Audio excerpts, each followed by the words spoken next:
They told me, "Mom, we're just going to the restroom. Wait here." I waited for 2 hours. Then I realized the truth. They weren't coming back. 73 years old, all alone at an unfamiliar gas station? That day, my heart broke. But this wasn't the end of my story. It was my new beginning. My name is Edith Parker. I've lived a simple life in a small town in Ohio. I raised 3 children, Michael, Sarah, and David, worked as a secretary until retirement, and was married to my husband Frank for 47 years until he passed away last spring. His death changed everything in our family. The kids started acting differently around me, always whispering when I entered the room, exchanging looks I couldn't quite read. It was Sarah who suggested we take a road trip to visit my sister in Arizona. "It'll be good for you, Mom," she said. "You need to get out of the house. A change of scenery will help with the grief." I hadn't seen my sister in years, so I agreed. Sarah arranged everything. She said we'd drive her SUV, make a vacation of it, see the Grand Canyon on the way. Michael and David were coming too, with their spouses staying behind to watch the grandchildren. We set out early on a Tuesday morning. The first day went along enough, though I noticed they were impatient whenever I needed to stop. "Mom, we're trying to make good time," Sarah would say. Checking her watch, I tried to hold my bladder longer, drank less water, didn't complain when my arthritis flared up. I didn't want to be a burden. By the second day, the atmosphere in the car had changed. They whispered more, thinking I couldn't hear with my old ears. But I heard fragments. Facility, paperwork, already paid? I felt uneasy, but told myself I was being paranoid. These were my children, after all. The ones I'd nursed through chickenpox, helped with homework, cheered at graduations. We stopped at a gas station in the middle of nowhere in eastern Arizona. The land around us was barren and red, with mountains in the distance. It was hot, over 100 degrees. Sarah parked by the convenience store and turned to me with a smile that didn't reach her eyes. "Mom, we're going to use the restroom and grab some snacks. Why don't you wait here where it's cool?" I nodded and watched them walk into the store. Through the window, I saw them at the counter, talking to the clerk, but not heading toward the restrooms. Something felt wrong. Minutes passed, then half an hour. I got out of the car to look for them, but they weren't in the store. The clerk, a young man with tired eyes, just shrugged. "They left, ma'am, quite a while ago."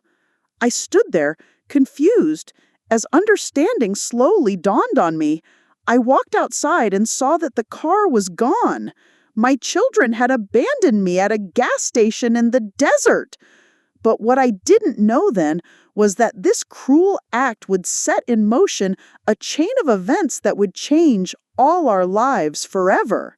I sat on a bench outside the gas station, the reality of my situation sinking in. My children had left me here, intentionally.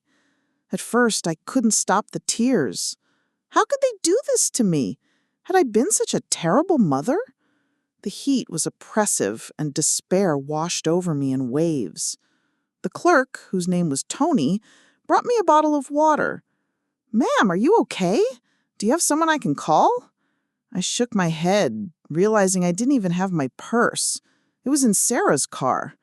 No phone, no wallet, no identification. Nothing. They left me," I said, my voice sounding strange even to my own ears. Tony's face showed genuine concern. "Let me call the police. This isn't right." When Officer Martinez arrived, he took my statement with a kind but professional demeanor. "Miss Parker, we'll locate your children. This is abandonment of a vulnerable adult, and it's a criminal offense in this state." While we waited for news, Tony let me sit in the staff break room. "My grandmother lives with us," he said, offering me a sandwich. "I can't imagine anyone doing this to her." Hours passed, and Officer Martinez returned with news. He'd contacted my children, who claimed there had been a misunderstanding. They said they thought I wanted to stay at the gas station to wait for my sister, whom they had apparently called to pick me up. It was a blatant lie, and we all knew it. Your sister's contact information they gave us doesn't exist, Martinez said. And when I pressed them about turning around to get you, they made excuses about being too far away now. His expression hardened. We're taking this very seriously, Mrs. Parker.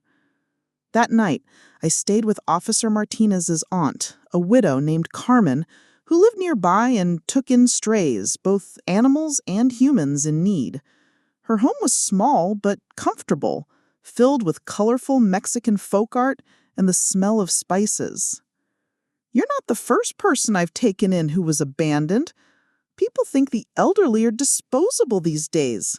No respect. She shook her head. But you have fire in your eyes, Edith. I can see it.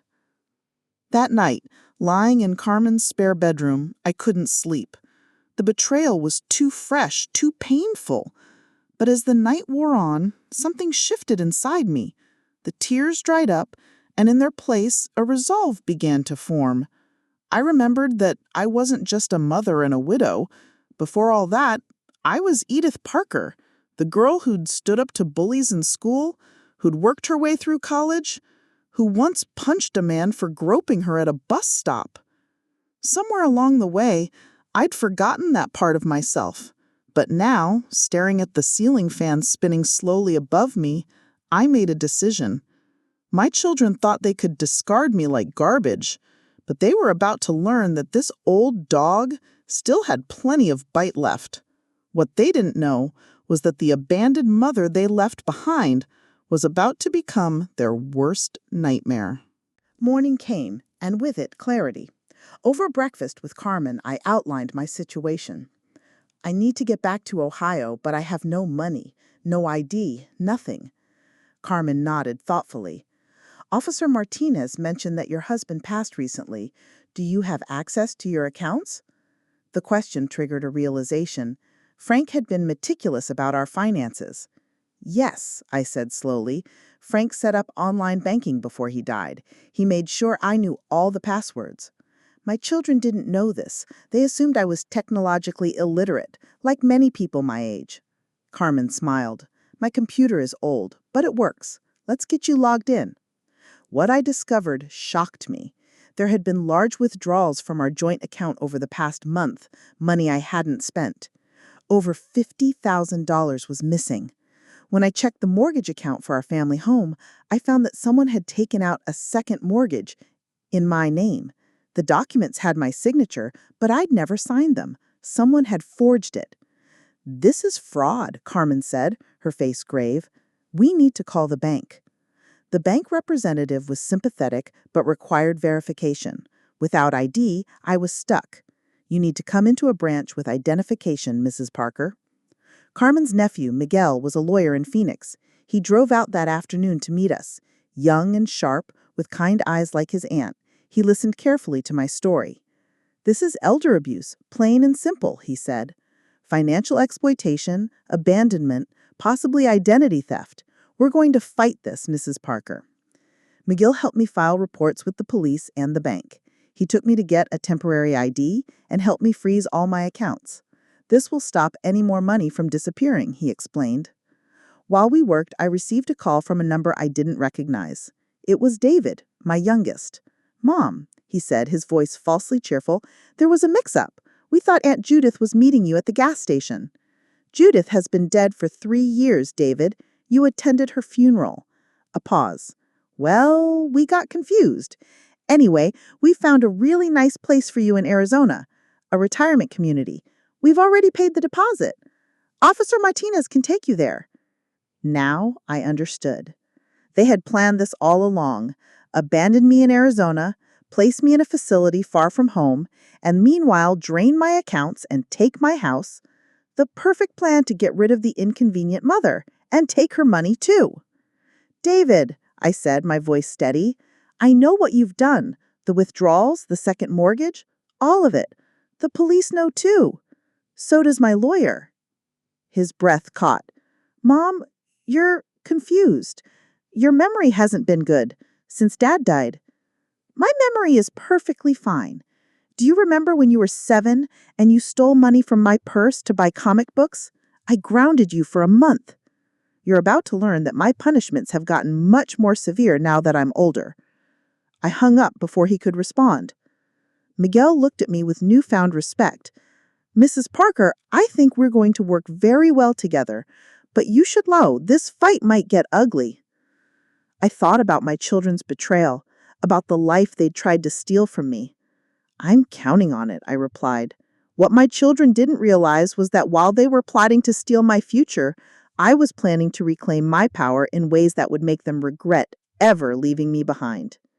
That evening, Carmen made a traditional Mexican dinner, chile rellenos, rice, and beans. The spicy food warmed my soul as we sat at her kitchen table. Tony from the gas station joined us, having finished his shift. I still can't believe they just left you there, he said, shaking his head. My abuela raised me when my parents couldn't. I would never. Different people, different values, Carmen said. But what matters now is what Edith does next. Miguel had spread papers across the table, bank statements, legal forms, notes from our conversations. We need to document everything, he explained. Every withdrawal, every forged signature. And we need witnesses who saw you were abandoned. Tony nodded eagerly. I can testify. I saw the whole thing. They left her with nothing. No bag, no phone, nothing. I felt a strange sense of calm descending over me. For years after Frank died, I'd felt increasingly invisible, as if aging had somehow diminished me in my children's eyes. Now, surrounded by these strangers who were treating me with more respect than my own family had, I felt seen again. Mrs. Parker, Miguel said, looking up from his legal pad, there's something else we should discuss. The retirement facility your son mentioned. We should find out more about it. If they've paid a deposit, there might be paperwork, possibly with more forged signatures. I hadn't considered this angle. You're right. They might have committed more fraud to get me admitted. It's common in elder exploitation cases, Miguel explained. Children setting up care facilities without proper consent, sometimes even falsifying medical records to make their parents seem more incapacitated than they are. The thought made my blood boil. Had they told lies about my mental state? Claimed I had dementia or other issues I didn't? Can we find out? I asked. We can, Miguel assured me. First thing tomorrow, we'll start digging. If they've misrepresented your condition, that's another serious offense. That night, lying in Carmen's guest room, I thought about Frank. What would he think of what our children had done? Frank had always been the stricter parent, the disciplinarian. I remember how he taught the children about consequences. Every action has a reaction. Every choice leads somewhere. They need to understand cause and effect, Edith, he'd say. Now, our children were about to learn that lesson again, at an age when they thought they were beyond their parents' discipline. I smiled in the darkness, thinking how Frank would approve of what I was about to do, not out of cruelty or revenge, but because he believed, as I did, that adults must face the consequences of their choices. Tomorrow would be the first day of my counterattack, and I had something my children didn't expect: allies, evidence, and the righteous anger of a mother who had finally seen her children for who they truly were. As I drifted off to sleep, I felt stronger than I had in years. The game had changed, and my children had no idea what was coming. The next few days passed in a flurry of activity. Miguel helped me secure emergency travel funds from my frozen accounts and arranged for me to fly back to Ohio. We need evidence from your home, he explained. Documents, your original ID, anything that proves the fraud. Before I left, Carmen hugged me tightly. You come back and visit when this is all over, she said. Not all family is blood. The flight to Ohio gave me time to think. My children believed I was still stranded in Arizona, hopefully being processed into that retirement home they'd mentioned. They had no idea I was on my way home. The element of surprise would be my advantage. I took a taxi from the airport directly to my house. the home Frank and I had bought 40 years ago, where we'd raised our children. As the cab pulled up, I saw Sarah's car in the driveway. My heart pounded, but not from fear, from determination. I paid the driver with the cash Miguel had helped me secure and walked up to my own front door. I could hear voices inside, Sarah and Michael arguing about something. Using my key, I quietly let myself in. "Need to clear out her stuff before she realizes what's happening," Sarah was saying. They were in the living room, surrounded by boxes. My belongings were being packed up. "She doesn't have a phone, no money. She's probably already in the facility by now," Michael responded. "The administrator said they'd keep her comfortable, but restricted for the first few weeks while she adjusts." I stepped into the room. "That sounds like false imprisonment to me," I said calmly. The look on their faces would have been comical under different circumstances. Sarah dropped the photo album she was holding, and Michael's mouth fell open. "Mom!" Sarah recovered first. "What are you doing here?" "You're supposed to be locked away in Arizona," I finished for her. "Sorry to disappoint you." Michael stepped forward. "Mom, you don't understand. We're doing what's best for you. Since Dad died, you haven't been able to take care of yourself." I looked around at my immaculate home that I'd maintained perfectly well on my own. Really? Because I see a house in perfect order, bills that were paid on time until you started stealing from me, and a woman who was managing just fine until her children decided her money and house would be better in their hands. "You're confused," Sarah insisted. "We've been talking to doctors. You need care, supervision." "Is that why you forged my signature on a second mortgage? For my care?" I pulled out copies of the documents Miguel had obtained. "The police have been notified. So has the bank. I've frozen all accounts." Their faces paled. Michael stepped forward with his expression darkening. "Mom, you're making a big mistake. We can make things very difficult for you." I stood my ground. "Try me. I have nothing left to lose. You've already taken everything you could. My trust, my security, my faith in my own children. But what you'll soon discover is that I'm not the helpless old woman you thought I was disposing of at that gas station. I'm much, much more dangerous than that." As we stood in a tense standoff in the house they'd tried to steal from me, I realized that the real battle was just beginning. My children had declared war, but they had severely underestimated their opponent. I might be 73 years old, but age had given me something they lacked: patience, perspective, and the wisdom to know exactly where to strike to hurt them most. Sarah was the first to break. "You don't understand what we're going through," she said, tears welling in her eyes. "Dad's medical bills took so much, and we have our own families to think about." "Your own families," I repeated slowly. "You mean your children, my grandchildren, the ones you were teaching that it's acceptable to abandon your grandmother at a gas station when she becomes inconvenient?" Michael tried a different approach. "Mom, you're making serious accusations. We never meant to harm you. The facility in Arizona is top-notch. We researched it carefully." "Without consulting me," I pointed out. "And the $50,000 you took from my accounts, the second mortgage on my house, was that also for my benefit?" Neither could meet my eyes. The truth hung in the air between us, undeniable and ugly. I moved toward the hallway. "I'm going to my bedroom now. When I come back, I expect you both to be gone. And take your boxes with you. Nothing leaves this house without my permission." "You can't just—" Michael started. "I can and I will. This is still my house. Or do you want me to call Officer Ramirez? He's very interested in meeting you both." They exchanged glances, realizing they were cornered. Slowly, reluctantly, they began gathering their things. In my bedroom, I locked the door and took deep breaths. My hands were shaking, but not from weakness, from adrenaline.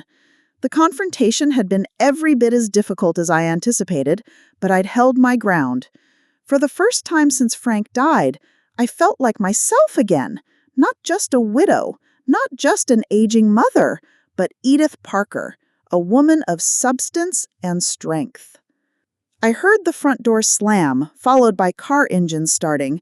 Through the window, I watched my children drive away. They would be back, I knew. This was just the opening salvo in what would likely be a prolonged battle. But I had drawn my line in the sand. I would not be discarded. I would not be cheated. I would not go quietly. After ensuring they were truly gone, I began a systematic search of the house. In Frank's old office, I found folders of documents, bank statements, legal forms, medical assessments I'd never undergone. One file contained letters from a Dr. Newman detailing my supposed cognitive decline. I'd never met this doctor. In another drawer, I discovered the real reason for their urgency: plans for a luxury condo development on the outskirts of town. Michael's company was the developer, and the projected profits were substantial. At the bottom of one page, a handwritten note: Mom's equity needed by August 15th for Phase 1 investment. So that was it. Not just greed in the abstract, but a specific deadline. A business opportunity they didn't want to miss, and I was the obstacle they needed to remove. I photographed everything with the disposable camera Miguel had given me, then carefully returned the documents exactly as I'd found them. They wouldn't know what I'd discovered. Not yet. That night, I slept in my own bed for the first time in days, a baseball bat leaning against the nightstand. I wasn't afraid exactly, but I was prepared. Whatever came next, I would face it head on. In the morning, I called Miguel Misalupgate. They were here, packing up my things, and I found documents, medical assessments from a doctor I've never seen, plans for a condo development that explains their rush to get my house equity. "This is excellent," Miguel said. "The more evidence we gather, the stronger our case. But Edith, be careful. People can become desperate when cornered." I knew he was right. My children had already shown what they were capable of. As I hung up the phone, I noticed a car driving slowly past my house, not Sarah's or Michael's, but one I didn't recognize. Someone was watching. The game was escalating, and I needed to be ready for whatever came next. What my children didn't realize was that they had awakened something in me, a fighting spirit I'd forgotten I possessed. In trying to erase me, they had only made me more determined to be seen, to be reckoned with. The abandoned mother was becoming their worst nightmare, a woman with nothing left to lose and everything to fight for. That night, I slept in my own bed, with a chair propped under the doorknob. I didn't trust my children not to try something desperate. Sarah had left in tears, claiming I was paranoid and ungrateful. Michael had stormed out, threatening to have me declared incompetent. Their words hurt, but the pain was dulled by my anger and resolve. In the morning, I called Miguel, who had put me in touch with a local Ohio attorney named Barbara Wells. She arrived promptly at 9 a.m., a stern woman in her 50s with a briefcase and a no-nonsense attitude. "Mrs. Parker, I've reviewed your case. What your children have done crosses several legal boundaries," she explained as we sat at my kitchen table. "Financial elder abuse, fraud, forgery, abandonment. These are serious offenses." "What can we do?" I asked. "We have several options. We can pursue criminal charges, civil lawsuits, or both.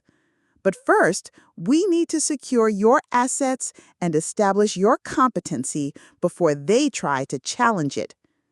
By afternoon, I had appointments scheduled with 2 different doctors for cognitive assessments, meetings set with my bank, and paperwork started to reverse the fraudulent mortgage. Barbara also helped me change all the locks on my house. "They have keys," I explained. "Not anymore," she replied with a thin smile. The next day brought my first small victory. The bank confirmed the signature on the mortgage documents was forged. They launched their own investigation and temporarily suspended the loan. I also discovered something disturbing. A realtor had already been contacted about listing my house for sale. As Barbara and I worked to undo the damage, my phone rang constantly, my children rotating through tactics, pleading, threatening, gaslighting. I let most calls go to voicemail, saving each message as evidence. On the third day, David showed up at my door. Unlike his siblings, he looked genuinely remorseful. "Mom, can we talk?" he asked when I opened the door, but didn't invite him in. "I'm listening," I said, remaining in the doorway. "I didn't want to do it," he said, his voice low. "It was Sarah's idea. She said you were getting forgetful, that you needed care we couldn't provide. The facility in Arizona is really nice, Mom. We were trying to help." By stealing my money? By abandoning me without ID, phone, or resources? He looked down. "It got out of hand. Sarah said we needed the money from the house to pay for your care, but then Michael wanted his share now and things escalated." I studied my youngest, trying to see the little boy I'd once known. "Did you forge my signature, David?" He hesitated, then nodded. "Sarah had me practice your handwriting. She said it was for birthday cards, so you wouldn't know we were planning the care facility as a surprise." "A surprise," I repeated flatly. "Like the surprise of being abandoned at a gas station?" Tears filled his eyes. "I'm sorry, Mom. I really am." For a moment, I felt my resolve waver. Then I remembered waiting in the heat, the realization that my own children had left me to fend for myself. Sorry isn't enough, David. Actions have consequences. "What are you going to do?" he asked, fear creeping into his voice. I looked at my son, my flesh and blood, and felt both love and determination. "I'm going to teach all of you a lesson you'll never forget. Not because I hate you, but because you need to learn that you can't treat people this way. Not me, not anyone." As David left, shoulders slumped, I watched him walk to his car. The mother in me ached, but the survivor in me stood firm. What my children didn't understand was that this wasn't just about money or a house. It was about dignity, respect, and justice. And I was just getting started on a path that would force them to confront the consequences of their betrayal in ways they couldn't yet imagine. The cognitive assessments came back exactly as I expected. I was perfectly competent, with cognitive function appropriate for age, showing no signs of impairment. Barbara filed these reports immediately with the court to counter any attempts my children might make to declare me incompetent. My neighbor, Mrs. Wilson, stopped by that evening with a casserole. "She saw your children leaving the other day. They looked upset. Is everything okay?" I hadn't planned to share my story widely, but Mrs. Wilson had been my friend for 30 years. She deserved the truth. As I explained what had happened, her expression shifted from shock to outrage. "Those ungrateful—" She stopped herself. "What can I do to help?" "Just knowing you believe me helps," I said. "And maybe keep an eye on the house when I'm out. I don't entirely trust them not to try something." "Consider it done," she promised. "And I'll spread the word with the neighborhood watch. No one will get near this house without us knowing." That night, as I was preparing for bed, the doorbell rang. Through the peephole, I saw Sarah, alone. I cracked the door, chain still in place. "What do you want?" I asked. "Mom, please," she said, her voice breaking. "This has gone too far. Michael is furious. He says you're ruining everything." "His condo development, you mean?" I watched her face register surprise. "Yes, I know all about that. August 15th deadline and all." You don't understand, she insisted. He's invested everything. If this falls through, he'll lose his business, maybe even his house. I felt a flicker of sympathy, quickly extinguished. And that justifies what you did to me? Abandoning your mother in the desert? Forging documents? Stealing my money? She looked away. We were desperate, and we really did think the facility would be good for you. Without asking me, I pointed out, without giving me a choice. Because you would have said no, she snapped, her true feelings breaking through. You always say no to change. After Frank died, you wouldn't even consider downsizing. You're stuck in the past, and we're left trying to pick up the pieces. Her words stung, partly because there was a grain of truth in them. I had resisted change after Frank died. This house held our memories, and leaving it felt like leaving him all over again. But that was my choice to make, not theirs. Go home, Sarah, I said quietly. Talk to Barbara if you want to negotiate. But know this, I will not be bullied, manipulated, or guilted into giving up what's rightfully mine. As I closed the door, I heard her call out, You'll regret this, Mom. You need us more than you know. Her words echoed in my mind as I double-checked all the locks. Maybe I would regret my hardline stand someday. Maybe there would come a time when I truly needed their help. But right now, I needed my dignity and self-respect more. The next morning brought unexpected news. Barbara called early, excitement in her voice. Edith, we've had a break. The bank's fraud department found evidence that the forgery went beyond just the mortgage. There were attempts to change the beneficiaries on your life insurance and retirement accounts. This was a new level of betrayal. They hadn't just wanted my house and savings. They tried to divert the money that would come after my death. Can we use this? I asked. Absolutely. It establishes a pattern of systematic fraud, and it moves this from a family dispute into clear criminal territory. As I hung up, I felt a strange mix of vindication and sorrow. The evidence was mounting, painting a picture of my children that broke my heart as much as it strengthened my resolve. They had seen me not as their mother, but as an obstacle, a resource to be exploited, a problem to solve. I opened the photo album Sarah was packing when I surprised them. Pictures of family vacations, school graduations, Christmas mornings. The children in these photos were smiling, loving, seemingly sincere.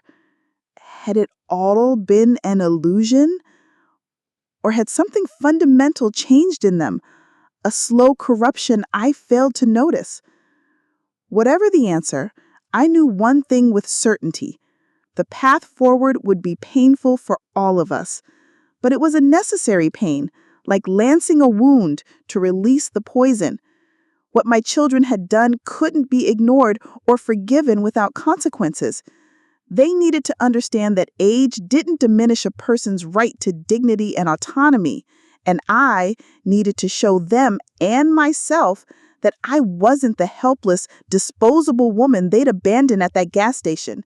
I was much, much more than that. A week later, I sat in Barbara's office, reviewing our progress. The bank had fully reversed the fraudulent mortgage and was pursuing their own case against my children. My medical evaluations had confirmed what I already knew. I was perfectly competent, with cognitive function typical of a healthy individual in her 70s. We have enough evidence to pursue criminal charges, Barbara said. The district attorney is particularly interested in the abandonment aspect. Leaving a senior citizen without resources is taken very seriously here. I nodded, but felt conflicted. These were my children, despite everything. What would happen to them? Jail time? Possibly. Financial crimes involving elder abuse can carry significant penalties. But there are alternatives. What kind of alternatives? Barbara leaned forward. Restitution, community service, probation, combined with restraining orders if necessary. We can negotiate. I thought about it carefully. I want justice, not revenge, but I need them to understand what they did.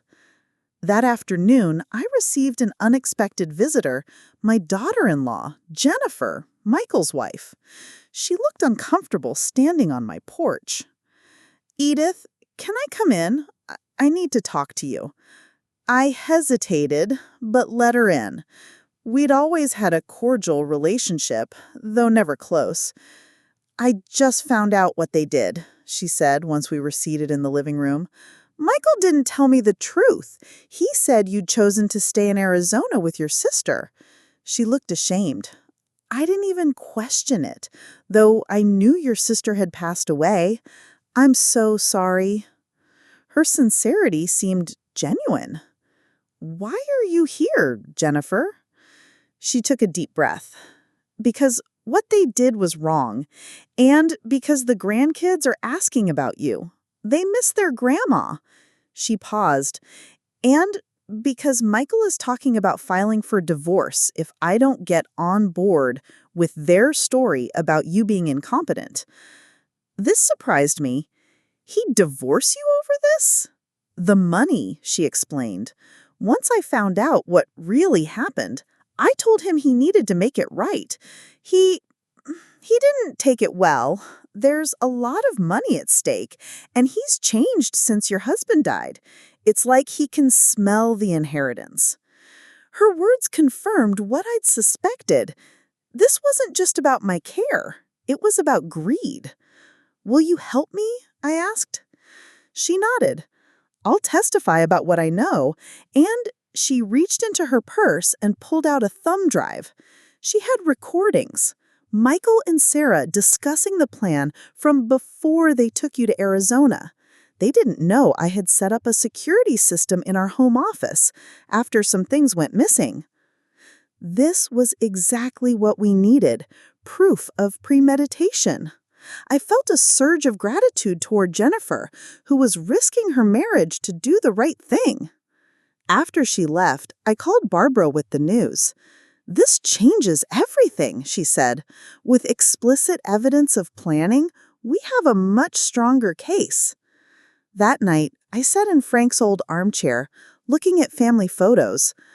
Where had I gone wrong with my children? Had I spoiled them? Failed to teach them empathy? Or was it simple greed, the human weakness that can corrupt even the closest bonds? Whatever the cause, I now had a choice to make: pursue maximum punishment or find a path that might eventually lead to healing. As I looked at the faces of my grandchildren in the photos, innocent and loving, I realized they shouldn't have to pay for their parents' mistakes by losing relationships with both me and their parents. I picked up the phone and called Barbara. "I've made a decision," I said. "I want to offer them a choice." What my children didn't know was that the choice I was about to present would test not just their remorse, but their capacity to become better people than they had shown themselves to be. Barbara arrived early the next morning to discuss my idea. "You want to offer them an alternative to prosecution," she confirmed, taking notes. "Yes, but with strict conditions," I explained. "I don't want my grandchildren visiting their parents in jail if we can avoid it, but I can't let them walk away without consequences."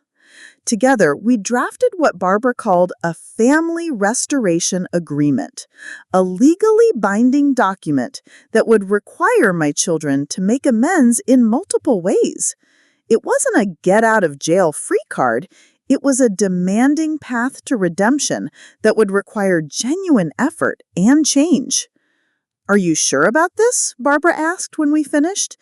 "You'd be within your rights to pursue the harshest penalties possible." "I'm sure," I said. "This isn't about being soft. It's about being smart. Prison might punish them, but it won't teach them what they really need to learn." That afternoon, Barbara arranged a meeting with the district attorney to discuss our proposal. Initially skeptical, he eventually agreed that our approach might be more productive than traditional prosecution, especially given the family relationships involved. But let me be clear, he warned. If they violate these terms in any way, we'll proceed with the original charges. No third chances. As I left the courthouse, I felt a weight lifting. The path ahead was still difficult, but I had found an approach that balanced justice with the possibility of healing. My children had tried to discard me, but instead I was offering them a chance at redemption. Not because they deserved it, but because it was the kind of mother I wanted to be, even now. That evening, my phone rang. It was David. "Mom," he said hesitantly, "I heard you met with the DA today." "News travels fast," I remarked. "Michael has a friend in the clerk's office." He paused. "Is it true you're offering us some kind of deal?"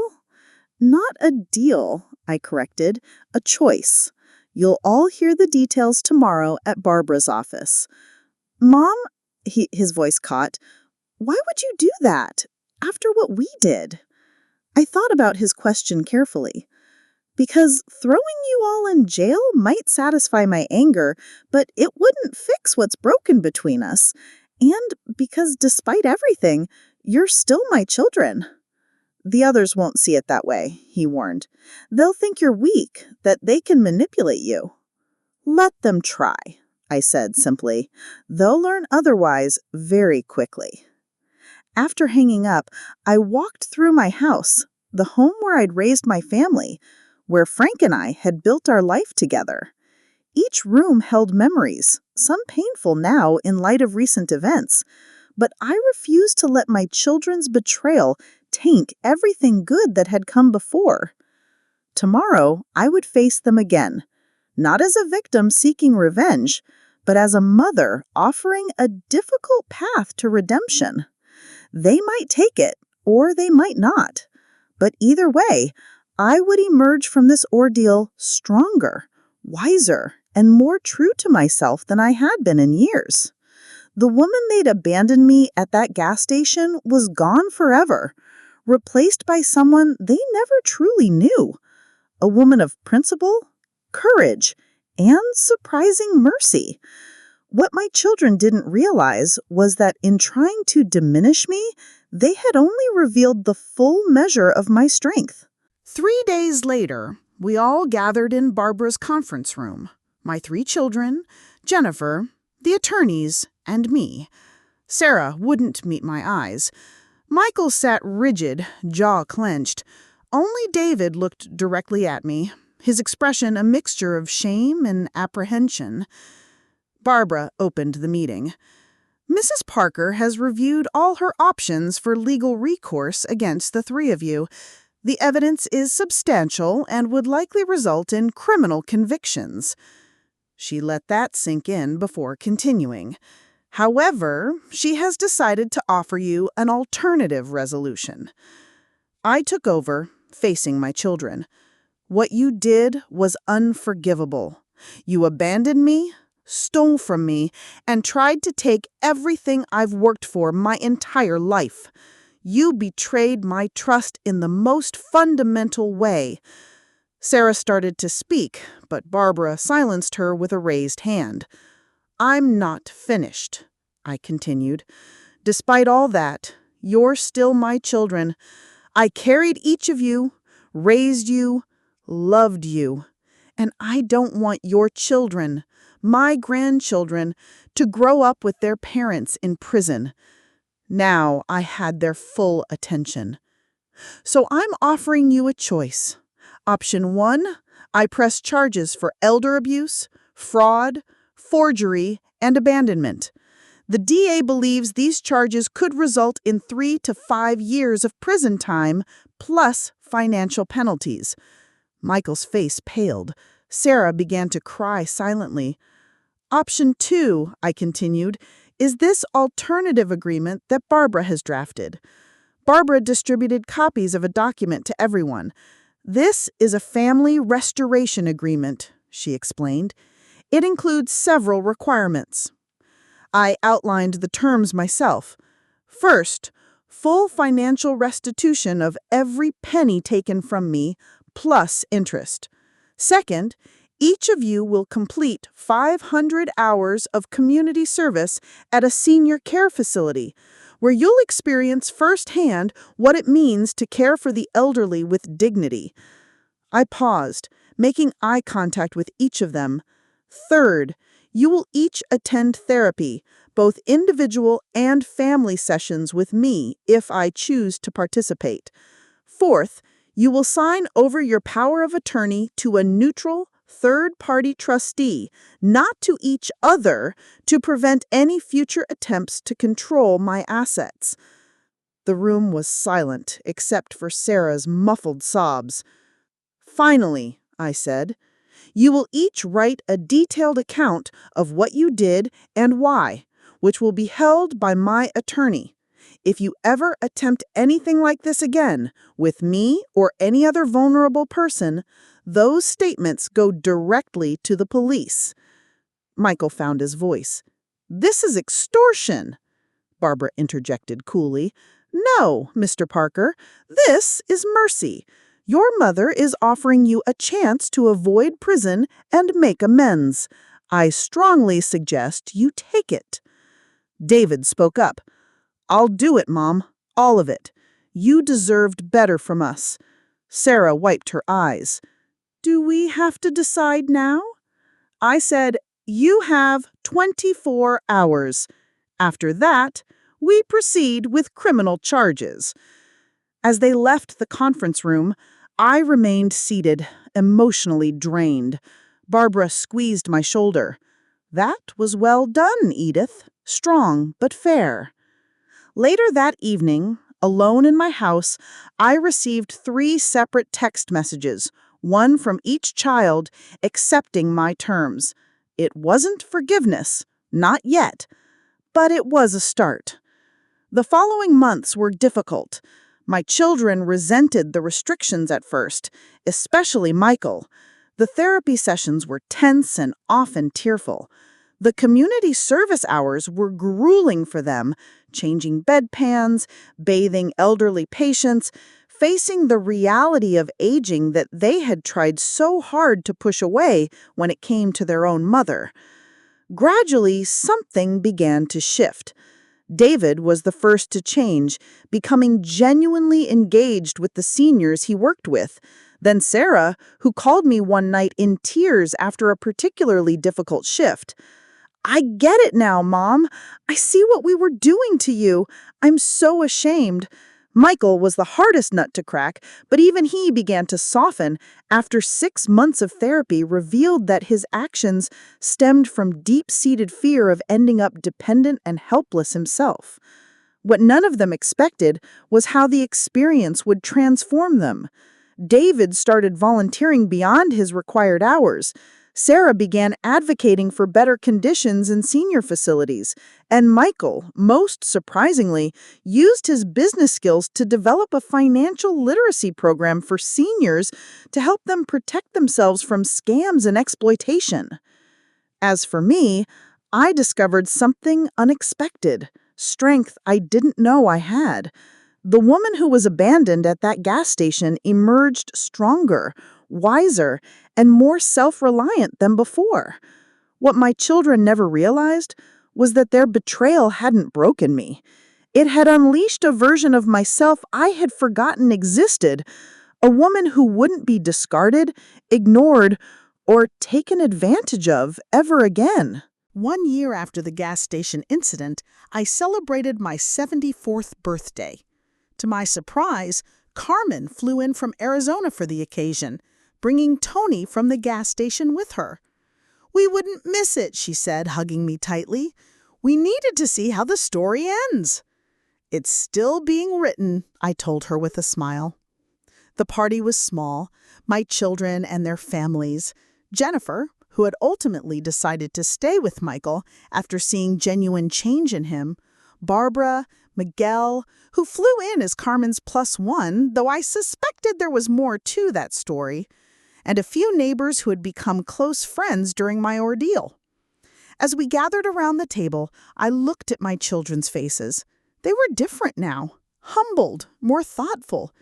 The community service had been completed, the financial restitution was nearly done, and the therapy had revealed layers of family dynamics that needed addressing. We weren't healed completely, but we were healing. David raised his glass. "To Mom," he said, "who taught us the hardest lesson we ever learned, exactly when we needed to learn it." Sarah added softly, "And who found the strength to give us a second chance when we deserved none." Even Michael nodded, his eyes suspiciously bright. After the party, Carmen and I sat on my back porch watching the sunset. "When I found you at that gas station," she said, "I never imagined this outcome." "Neither did I told her. "I thought I'd lost my family forever." "Instead, you rebuilt it, stronger, more honest." I nodded. "Not just my family, myself too." In the months that followed, I made some significant changes. I updated my will, ensuring that my assets would be protected and fairly distributed. I became involved with a senior advocacy group, sharing my story to help others recognize and prevent elder abuse. I even started a small support circle for older women reclaiming their independence. My relationship with my children continued to evolve. There were still difficult moments, old patterns that tried to reassert themselves, but something fundamental had shifted. They saw me now, really saw me, not as a burden or a problem to solve, but as a whole person with agency, wisdom, and value. One afternoon, Sarah visited alone.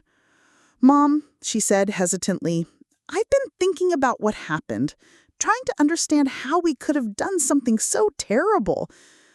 "And?" I prompted. I think we were scared. Dad's death showed us that we could lose you too, and instead of facing that fear, we tried to control it, control you." She looked at me with tearful eyes. "It wasn't about the money, not really. It was about not knowing how to handle the fact that you're getting older, that someday you won't be here." Her insight surprised me. "That's actually quite perceptive, Sarah." "Therapy," she said with a small smile. "It's been good for us." As she was leaving, she paused at the door. "You know, the irony is that by trying to push you away, we almost lost you completely, and that would have been the greatest loss of all." That night, I wrote in my journal, something I'd started doing since the incident. I reflected on how a terrible moment of betrayal had led to unexpected growth, not just for my children, but for me. In trying to discard me, they had inadvertently set me free from old patterns and expectations. In trying to control my ending, they had instead given me a new beginning. The truth was, being abandoned at that gas station was both the worst and the best thing that ever happened to me. It had stripped away pretenses and forced all of us to confront difficult truths. It had revealed both the fragility and the resilience of family bonds. Most importantly, it had shown me that even at 73, life could surprise you, challenge you, and offer new paths forward when you least expected it. What my children never understood when they left me behind was that they weren't discarding a burden. They were awakening a formidable woman who had simply been dormant. A woman who, when pushed to her limits, discovered that those limits extended far beyond what anyone, including herself, had ever imagined. 2 years after the gas station incident, I stood in the community room of Golden Horizons, a senior living facility in my hometown. But I wasn't there as a resident. I was there to cut the ribbon on a new program we'd created, the Dignity Project. The idea had emerged gradually, born from my experience and shaped by the unlikely alliance between my children and me. The project would train family members caring for aging parents, educate seniors about their rights, and provide mediation services for families in conflict over elder care issues. None of this would exist without what happened to me, I told the assembled crowd, which included local officials, seniors' rights advocates, and journalists. Sometimes the worst moments of our lives become catalysts for important change. My children sat in the front row. David now served on the project's advisory board. Sarah, with her background in marketing, had created our outreach materials. Even Michael had contributed, using his business connections to secure funding and partnerships. After the ceremony, a reporter approached me. "Mrs. Parker, your story has inspired many people. What would you say to other seniors facing similar situations?" I considered the question carefully. I'd say that age doesn't determine your worth or your power. I'd tell them that it's never too late to stand up for yourself, to reinvent yourself, or to teach others how you deserve to be treated. That evening, my family gathered at my house for dinner. My children, their spouses, and my grandchildren. The atmosphere was relaxed, genuine. The grandchildren, now older and aware of what had happened, in an age-appropriate way, treated me with a special kind of respect. Not the cautious deference of those who see age as frailty, but the authentic respect born of knowing a person's true strength. As we ate, Michael cleared his throat. "Mom, we have something for you." He handed me an envelope. Inside was a deed to a small beachfront cottage in Florida. "It's from all of us," Sarah explained. "We know you've always wanted to live near the ocean." "It's not to send you away," David added quickly. "It's to give you choices. Winter's here, summer's there, whatever you want." I was speechless. The cottage represented something profound, their recognition of my independence, my right to choose my own path. "There's something else," Jennifer said, handing me another envelope. Inside was a reservation for a road trip, a guided tour of the Southwest, starting in Arizona. "We thought you might want to see the places you missed on the last trip," Michael said, his usual confidence replaced by a hint of vulnerability. "We'll go with you if you want, or you can take a friend, Carmen maybe." The gesture moved me deeply. It was a reclaiming of what had been stolen, a healing of old wounds. Later, after everyone had gone, I called Carmen with the news. "I'm telling you, they're trying so hard," I told her. "They should," she replied bluntly, "but it's good. Healing isn't about forgetting. It's about building something new on the foundations of understanding." The following month, I took that Southwest trip, not with my children, but with Carmen and her new husband, Miguel. We made a special stop at the gas station where we'd first met. Tony still worked there and welcomed us with warm hugs. Standing in that place again, I felt the full circle of my journey. I told Carmen as we looked out at the desert landscape, "It's strange. This place that represented such abandonment and betrayal now feels like the beginning of something important." "Because it was," she said simply. "Sometimes we find our true selves in the moments we're most lost." When I returned home, I began splitting my time between Ohio and the Florida cottage. I started writing a memoir about my experience, hoping it might help others. My children visited regularly, our relationships continuing to heal and evolve. What none of us could have predicted was how the gas station incident would ultimately transform all our lives. My children became advocates for elder care reform. I found a voice and purpose I never knew I had. And together, we created something meaningful from the broken pieces of our family bond. The lesson I learned, and eventually taught my children, was profound in its simplicity. Every life has value. Every person deserves dignity. And sometimes the people we think are most dispensable turn out to be the most formidable forces for change. What my children never realized when they left me at that gas station was that they weren't discarding a burden. They were unleashing a revolution, one that would ultimately save not just me, but them as well. 5 years after being abandoned at that gas station, I celebrated my 78th birthday in my Florida cottage, surrounded by a collection of people who represented the unexpected journey my life had taken. My children and grandchildren were there, of course, but so were Carmen and Miguel. Tony from the gas station, who had been so inspired by our story that he was now studying social work in graduate school. Barbara, my attorney, who had become a dear friend. And several seniors I'd met through advocacy work. The cottage had become my primary home, with its views of the Gulf of Mexico and gentle breezes. My days were filled with purpose, writing, speaking at conferences about elder rights, and mentoring other seniors finding their voice. The Dignity Project had expanded to 3 states, with plans for more.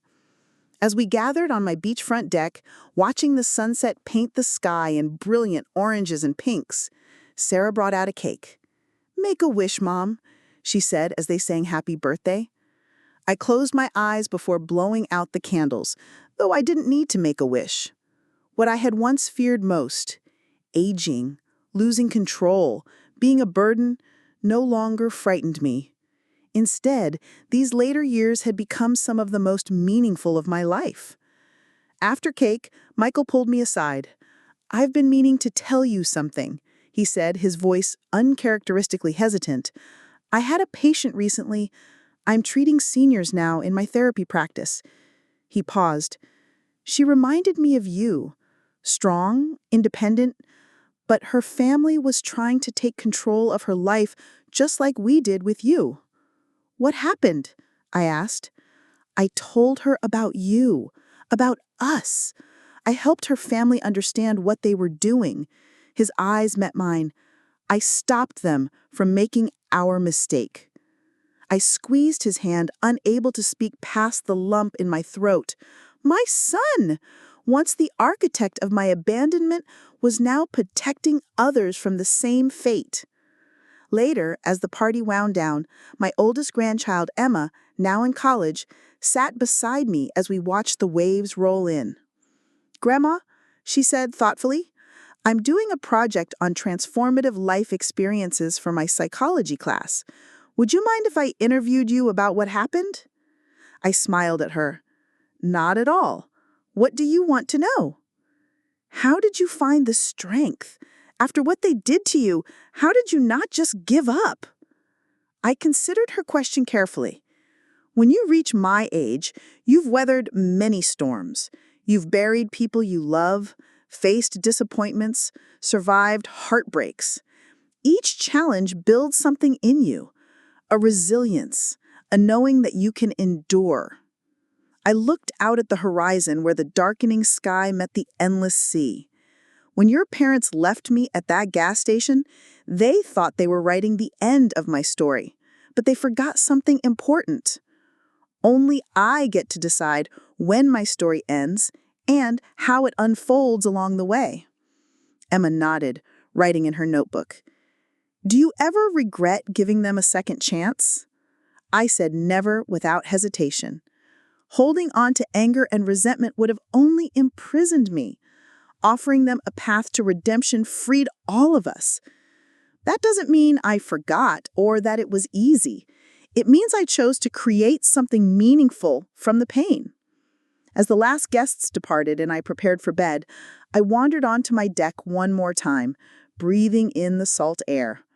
5 years ago, standing in the scorching heat of an Arizona gas station, I could never have imagined this life. The betrayal that was meant to diminish me had instead expanded my world in ways I couldn't have predicted. The Dignity Project was now developing a documentary about elder empowerment, featuring stories like mine. My memoir was being used in social work programs to teach about elder abuse prevention. And most importantly, my family had been transformed, not just repaired, but rebuilt into something stronger, more honest, and more equal than before. As I looked up at the stars, I thought about all the seniors still facing what I had faced: the dismissal, the infantilization, the loss of agency. My work wasn't done, not by a long shot, but I learned something vital that I continued to share with others. Sometimes, the greatest power emerges from our moments of greatest vulnerability. Sometimes, being abandoned in the desert leads you to find an oasis you never knew existed.